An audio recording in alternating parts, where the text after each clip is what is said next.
At exactly 2:13 a.m., the camera caught him standing there, not moving, not breathing heavily, just watching the house like it had been waiting for him. The streetlight above flickered twice, and in that brief pulse of light, his shadow stretched unnaturally long across the gate. Then something impossible happened. The gate unlocked itself. No sound. No force. Just a quiet click that shouldn't have existed. He stepped forward slowly, not like a thief in a hurry, but like someone returning home after a very long time. Every movement felt deliberate, rehearsed, almost familiar. When he reached the front door, he didn't reach into his pocket, didn't check the lock, didn't hesitate. He simply raised his hand, and from the inside, the door opened. Not wide, just enough to let him in. As if someone on the other side had been expecting him. As if someone had been waiting. The camera kept recording, but the air itself seemed to shift, heavy and suffocating. And then, just as his figure disappeared into the darkness of the house, the footage glitched. Not a full blackout, just enough distortion to make you question what you saw. Because for a split second, before the image stabilized, there were two shadows at the door, not one. Inside that house lived Jianluo, a man admired by millions, yet known by almost no one. Quiet, reserved, and painfully private, his life had always seemed controlled, untouched by scandal or chaos. But that night, something entered his world that didn't belong to the present. Something that didn't knock, didn't break in, didn't steal because it already knew its way around. The cameras inside the house should have captured everything, yet from 2:16 a.m. to 4:47 a.m., there was nothing.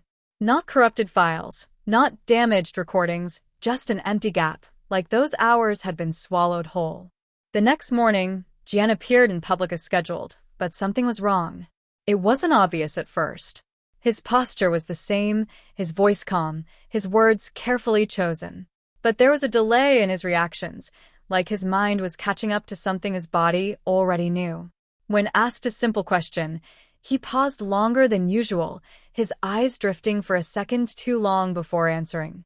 Then he said something that no one paid attention to at the time. He said, "Sometimes the past doesn't stay where you leave it."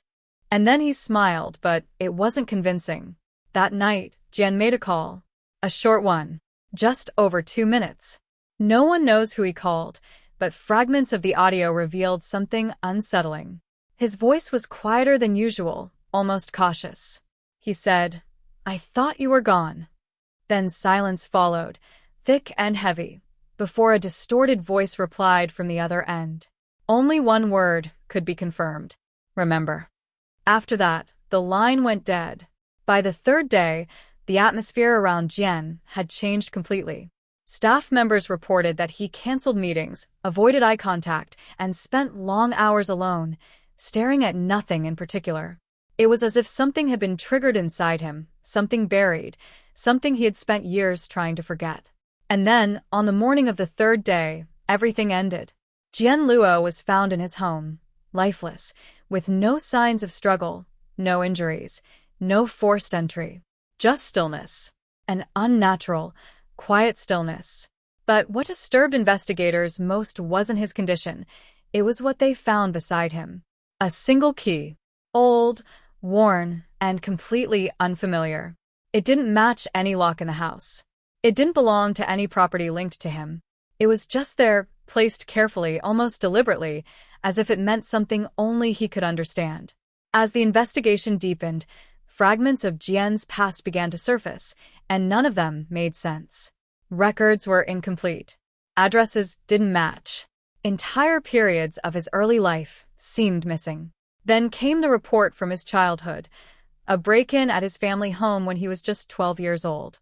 At the time, nothing was stolen, nothing was damaged. But his statement, written in shaky handwriting, sent chills through everyone who read it years later. He had said, "He didn't take anything. He just stood there like he was waiting for me to remember him." That detail changed everything. Because now the question was no longer about who the burglar was. It was about why he had returned. The footage from the night of the incident was reviewed countless times, slowed down, enhanced, analyzed frame by frame. And then, hidden within a backup file that was never meant to be accessed, investigators found something they couldn't explain. At 4:46 a.m., just before the system resumed normal recording, the burglar appeared again at the door. This time, he paused. Slowly, almost deliberately, he turned his head toward the camera. For a brief second, his face came into view. Not clearly enough to identify, but enough to notice something deeply unsettling. He was smiling. Not like someone escaping a crime. Not like someone afraid of being caught. But like someone who had just finished something important, something long overdue. And then he was gone. No trace. No evidence. No explanation. Only questions.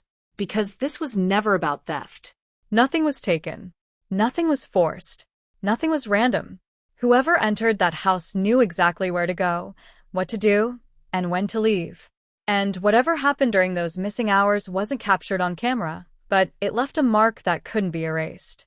Some believe the burglar was someone from Jian's past, someone forgotten or deliberately erased. Others think it was something far more psychological, something tied to memory, guilt, or a truth Jian had buried so deeply that even he no longer recognized it. But one theory continues to linger, unspoken yet impossible to ignore, that the burglar didn't come to take anything. He came to return something. And whatever he brought back, Jian Luo could not live with it.